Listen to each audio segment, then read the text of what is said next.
I actually entered Monash doing business because I didn't really know what exactly I wanted to do. Business was always something which I found to be quite practical for the future when I enter the workforce. The classes are formatted such that we're seated in groups, so among your peers you can already help each other.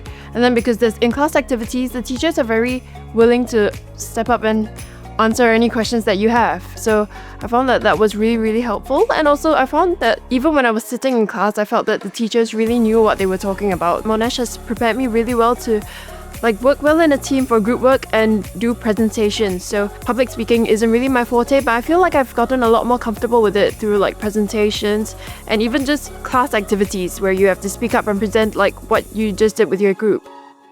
The first day I got to uni was I think International Students Day. Right off the bat, I met a lot of international students. That was really, really helpful. But of course, going to classes for the first time, everything is a little bit daunting. It was really easy to adapt to life here as an international student, actually. For example, the cultural clubs. You meet a lot of people from your own culture as well. So there's a little bit of home in Australia, even though you're not from Australia. I found that inclusivity wasn't really a big issue because everyone is so welcoming. Even looking at my friends, a lot of us have grown to really love our time here.